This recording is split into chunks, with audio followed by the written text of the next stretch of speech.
Durkee here. Rachell? Rachell, come up. And Rachell, by the way, please give her a warm welcome. She's one of Larry's cross-country former runners.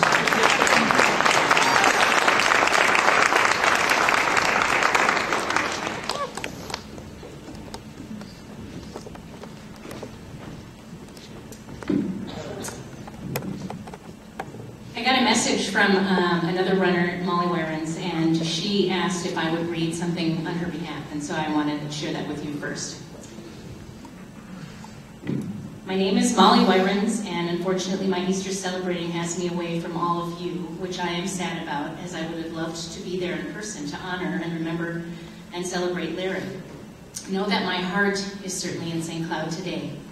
I became part of the Haws fold by having Larry and Kelly as my cross-country coaches while in high school. Over the years, we have stayed in touch, and for that, I am deeply grateful. There have been many memories over the years, and I share several of them today. As we know, Larry wore many hats through the course of his life.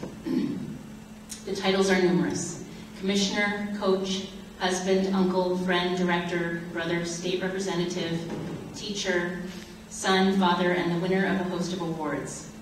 And while these titles are all different, Larry was the same no matter what he was called. He loved a good contest, whether it was on the track or at the state capitol. And you were grateful to be on his team, and not of the opponents. Of course, being part of Cathedral's state championship cross-country team in 1986 was an amazing experience. We had a young team, worked hard, and listened to many Papa Haws stories throughout the season. After the awards ceremony, Larry took my hand and said, "Let's go out and talk to Dad." My dad, Jerry, had died 6 months earlier. I can't really remember what was said between the two of us, but we walked about 100 yards out from the starting line and looked up at the sky, and I think he may have said, "Hey, Dad." Whatever it was, it left a lasting impression on a 17-year-old athlete who desperately wished that her father could witness and share in this victory. That was Larry, taking time to remember important people and honor their legacy.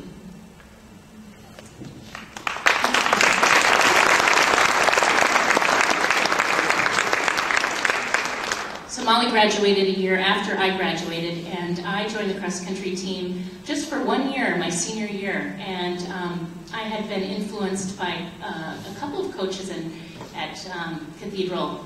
I had been on the tennis team, and I had always run track, but cross-country was not something I had thought about. But the team had won the year before, and it was very inspiring, and I had been influenced my senior year to set some goals, and I wanted to become, I wanted to do the best I could that senior year. And so I joined the cross-country team in the fall. So I want to remember with you today Larry Haws. In so doing, I embrace a multitude of memories and ways that he touched our lives. We embrace the wisdom he brought to coaching, to the hard work of aiming for and training to reach a goal, striving for something bigger than ourselves, and for the largest lessons in life that are not winning and losing a particular race or a particular match, but the realization that each opportunity to challenge ourselves is a preparation for a different lesson. Lessons for which we don't know the outcome, may be ill-prepared, but leave us stronger, humbler, and more forgiving of ourselves and others.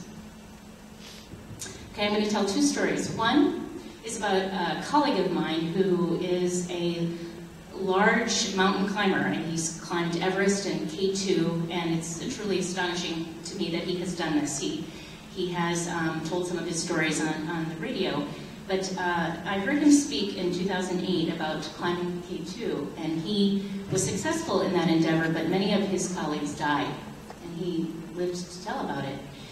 And I remember him saying, I am a very conservative climber. I never take chances. I always do what I'm supposed to do. It's not very glamorous, actually. I'm always careful. Well, the next year he attempted to climb Everest, and he nearly died.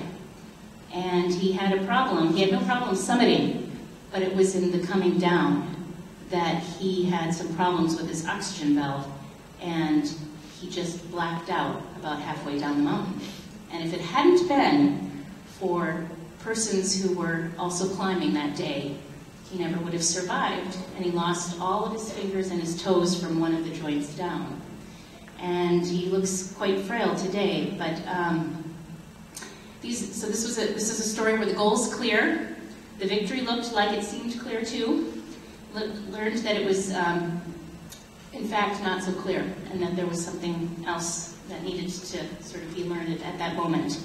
Okay, scrolling to my time with the Cathedral and the cross-country team. Actually, it's the race of 1985, I believe. So I had a vision, that year I had a vision of setting a goal, following a set of steps to achieve that goal, going to the state meet, doing well, being victorious. Kelly and Larry were a great match. They realized the opportunity to work with girls on concrete goals to make them better athletes and better people. Their vision was clear. And Larry had many wonderful tips, as many of you know and have shared with us. And the one I remember was he always had a way for you to persist through pain and through the agony of running. Head and feet. I remember him saying that again. And I always tried to imagine that. And it just never quite worked. My body was always there somehow. I tried to leave it behind, but it didn't work. So the morning of the state meet arrived. Looking back, I was exhausted. I had been running my butt off all season, and I'd probably been running long before that too. I took the SATs that morning before the state meet, and I ran the worst race of my life. It was devastating, personally. I felt that I had put in my best effort and I didn't get any of the good stuff. It was truly disappointing. And I felt like I had let my team down. But on the bus ride home, I remember talking to Larry, and I don't remember specifically what he said, but I remember that he provided consolation.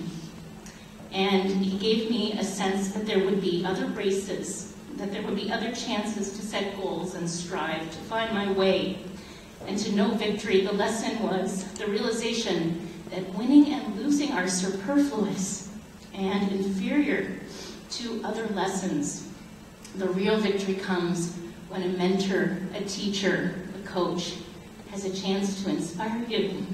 And as Larry did, it was only in the moment of supreme disappointment that I learned a much bigger lesson, that we are our best selves when we come together, when we work on common goals.